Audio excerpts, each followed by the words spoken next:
Went to this meetup, and I was talking to this guy, super handsome, really good looking guy, tall, really nice, calm energy, and he was married, and I think that's why he had such calm energy. And so we were talking about dating and matchmaking, and I said, "Where'd you meet your wife?" And he said, "On Tinder." And I said, "Well, so tell me, how many hours a day were you spending on Tinder?" And he was like, "Yeah, it's a lot of time." And I was like, "So how many hours are you spending?" And he said, 4 hours a day. One, two, three, four. 4 hours a day. I was like, really? Because I thought it's like 2 to 3 hours. He's like, yeah, it was a lot of time.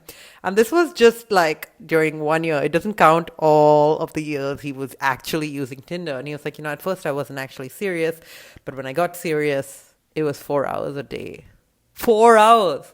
Four, like 4 hours a day on Tinder to find his wife. I just couldn't even believe it.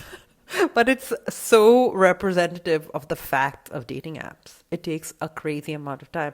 You have to treat the app like your part time job if you want to find your husband on a dating app. And that is what all of the women and men do who find their partners on a dating app. They spend all their free time and then they tell you, oh, it just clicked. Like they lie. People lie all the time. And especially about how long it took them to find their partner. So you can do that if you've got 4 hours a day. But I don't have 4 hours a day. And if I do have 4 extra hours a day, I want to spend them in my bed sleeping. So if you're like me, you're a financially independent woman who's busy, work, gym, hobbies, family, friends, watching Netflix, then dating apps are not a good solution for you, but matchmaking could be.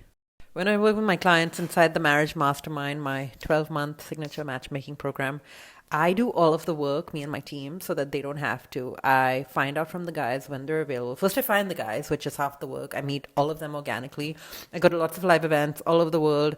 Many of these events are quite expensive, and they're in cities with a high cost of living. So I pay to stay in that city, and then I pay to go to the event. And I talk to all these men, and the men talk to me, or they reach out via my website, my Instagram. So I find the men. I'm exceptional at meeting quality men organically. It's a skill I've built over the last 15 years of my life in 8 different countries. So, I find the guys, then I find out when they're available, find out if they're single, get their tax statements, etc. Like, do all my due diligence. Then when they are available, I coordinate the date. I find out if they match my clients, find out if they're a good match to her lifestyle values and mindset. And then we plan your engagement, your wedding,